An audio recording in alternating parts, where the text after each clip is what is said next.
Aujourd'hui, je vais vous parler d'un sujet qui me tient à cœur, mais dont la presse romande ne s'intéresse que trop peu.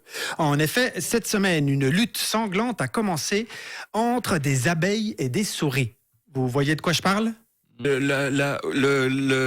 sais pas, j'en sais rien, je ne sais pas. Ben voilà, donc c'est bien ce que je disais, les médias n'en parlent pas assez.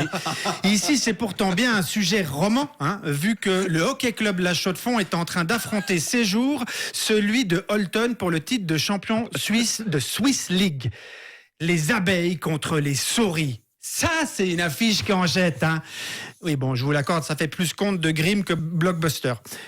Oui, parce qu'une mascotte de hockey, ça doit impressionner, ça doit faire peur à l'adversaire. Et dans le hockey, niveau mascotte, c'est l'arche de Noé de la virilité. Alors, il y a des lions à l'appel, Zurich, Lausanne, Turgovie, Viège, Winterthur, quand c'est pas des tigres à Langnau. Il y a aussi un aigle à Genève, un taureau à Zoug, un ours à Berne et 2 dragons à Fribourg et à Port-Entruy. Oui, bon, à Port-Entruy, en réalité, c'est une vouivre. Oui, alors une vouivre, je vous vois, c'est un peu comme un dragon, mais qui est dernier du classement. Bon, je vous l'accorde, des abeilles et des souris, ça sent pas vraiment la testostérone. Détrompez-vous, j'ai mené mon enquête et contrairement à ce qu'on pourrait penser, les abeilles sont très très fortes aussi. Oui, j'ai d'abord interviewé Loïc Bourcalter, le directeur sportif du HCC, pour lui demander ce qu'il pensait de ces abeilles. C'est un adorable petit insecte, très tolérant. Pas très malin, mais très tolérant. Bon, alors du coup, j'ai demandé à Olivier Calam, le président du club, si ces abeilles ne sont pas très malines, comment font-elles pour trouver le chemin des buts ? Nous pouvons donc admettre que malgré son tout petit cerveau, l'abeille possède la capacité d'identifier plusieurs itinéraires possibles. N'importe quoi. Mais non, c'est un reportage. Et en fonction de ses capacités comportementales, d'évaluer la situation et de se dire « Ok, je choisis cette voie et je m'y rends ».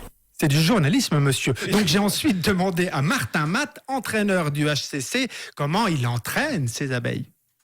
Les choses ont changé à la vitesse grand V. Nous n'élevons plus les abeilles comme mon père le faisait. Mon grand-père prendrait vraisemblablement la fuite s'il voyait la façon dont nous traitons les abeilles aujourd'hui. Bon, fait plus anecdotique, j'ai aussi entendu dire que les abeilles du HCC supportent mal les déplacements en car lors des matchs à l'extérieur.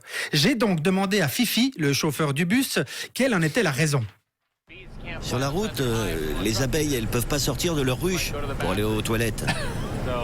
Alors, plus elles devront rester dans leur boîte et retenir leur caca, plus elles iront mal. Ça les stresse. Voilà, je crois que tout est dit. Mercredi, le HCC a gagné la première rencontre de cette finale 3-2 en prolongation. Les abeilles de la Chaux-de-Fonds mènent donc 1-0 dans cette série avant le deuxième match de ce soir à Holton. Et moi, pour ma part, je serai dimanche à la patinoire des Mélèzes avec mon vin chaud et ma saucisse dans la main pour supporter les abeilles lors de la troisième rencontre au HOC, au HCC. Et j'espère vivement que cette finale n'accouchera pas d'une souris. Mais avant de finir cette chronique, j'aimerais faire avant de finir cette chronique sur les mascottes viriles, permettez-moi encore ce petit crochet par Paris qui a choisi comme mascotte de leurs prochains Jeux Olympiques un clitoris. Et oui, les temps changent. Soit son concepteur est visionnaire et l'a fait exprès, ce qui m'amuse et auquel cas je le félicite, ou alors il ne l'a pas fait exprès et n'a jamais vu un clitoris de près. Quelle qu'en soit la raison, moi ça me rend ces jeux beaucoup plus excitants.